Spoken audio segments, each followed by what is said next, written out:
ऐसे ही नहीं भड़का हुआ ईरान, जो आज से पहले कह रहे थे कि यार ईरान अरबों पर हमले कर रहा है, ये तो बहुत गलत बात है, तुम्हारी ऐसी की तैसी। मैंने पहले ही कहा था, वो जो यूएई की रिपोर्ट आई थी कि यूएई इसराइल के साथ मिला हुआ है, इसराइल के जो फौजी हैं वो जंग के दौरान 41 दिन जो जंग चली है उस दौरान यूएई में जाकर तैनात थे। यूएई के अंदर इसराइल ने अपने आयरन डोम तैनात किए हुए थे। तभी मैंने कहा था ईरान हमला नहीं करेगा तो क्या आरती उतारेगा। बहरहाल दोस्तों, एक बड़ा अपडेट ये आया है जो आपके दिमाग को शांत कर देगा, फिर आपका दिमाग उबड़ खाबड़ नहीं भागेगा। रिपोर्ट में बताया गया है कि अभी ये दोबारा जंग शुरू हुई है। शुरुआत में ही बहरीन और कुवैत ने, बहरीन जिसके लिए ईरान स्टैंड लेता था हमेशा, बहरीन ने कुवैत के साथ, बहरीन और कुवैत के रिश्ते पहले, आज से पहले ईरान के साथ अच्छे थे, लेकिन इन दोनों ने मिलकर धोखा दिया।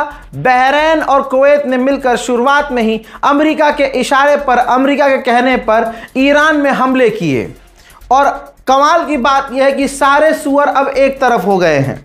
अल्हम्दुलिल्लाह चीज़ें खुल तो रही हैं। अब तो यह पता चल रहा है कौन अपना है कौन पराया है। बहरीन और कुवैत की ईरान पर हमला करने की इंटेलिजेंस मदद की यूएई ने। बताओ अब कुछ बचा? यूएई ने पहले भी 41 दिन की जंग में ईरान पर हमला किया।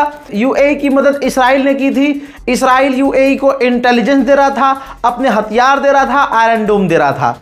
अब भड़वों की खुद औकात नहीं है लड़ने की सामने से आके, तो इन्होंने मुसलमान को मुसलमान से भिड़वाना शुरू कर दिया है। Iran, Oman, Kuwait, Bahrain, UAE, Saudi Arabia, इनको एक तरफ कर दिया है, ईरान अकेला आगे है। और इनके पीछे, मतलब सामने नहीं आ रहा है अमेरिका और इसराइल, ये पीछे और इनको आगे कर रहे हैं। अभी जो ये वक्त चल रहा है, ये वही वक्त चल रहा है कि जब ये धीरे धीरे अरबों को आगे कर रहे हैं, खुद साले पीछे हट रहे हैं। लेकिन ईरान के साथ अल्लाह है और हमारी दुआ भी है, ज़रूर ईरान कामयाब होगा। शेयर कीजिएगा इस रिपोर्ट को। दोस्तों, रिपोर्ट यह है कि सऊदी अरब ने भी ईरान पर हमले में यूएई का और कुवैत, बहरीन का साथ दिया है। जाहिर सी बात है, शुरू में बताया गया है ये सब आले यहूद हैं जो यहूदियों का साथ दे रहे हैं, उनमें से हैं। ये मुसलमान दिखते हैं लेकिन मुसलमान है नहीं। मोहम्मद बिन सलमान को रात को नींद नहीं आती है कि एक तो ये जो सुप्रीम लीडर मिडिल ईस्ट का बनना चाह रहा था सऊदी अरब, ये बन नहीं पाया। ईरान ने ज़्यादा नाम कमा लिया, तो अब मोहम्मद बिन सलमान की सरकार, ये रही रिपोर्ट। खुलासा ये है कि मोहम्मद बिन सलमान सोच रहा है कि इलाके में शांति तब आएगी जब ईरान की रिजीम बदल जाएगी, यानी ईरान के सुप्रीम लीडर मुश्तबा खामनाई हट जाएं, कोई और आ जाए। तो हराम की नस्ल, गंदी पैदाइश, अरे 4 लोगों की मेहनत का गलत नतीजा।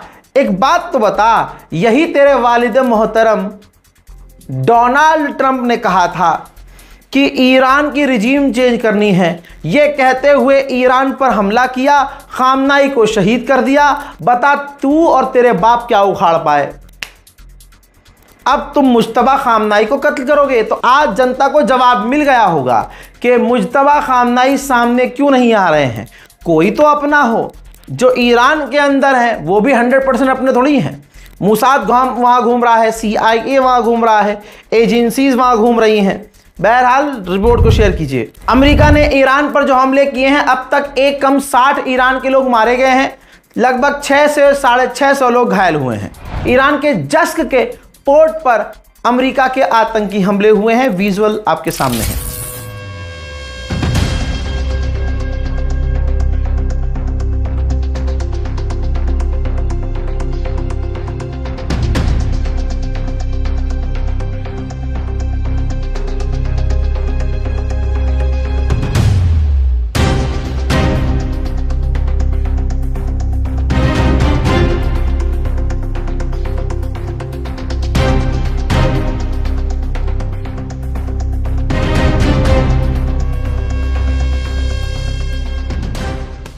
यही नहीं, ईरान का एक प्राइवेट एयरपोर्ट है, आपके सामने देख लीजिए। प्राइवेट जगहों पर भी अमेरिका ने आतंकी हमले करके तबाही मचाई है।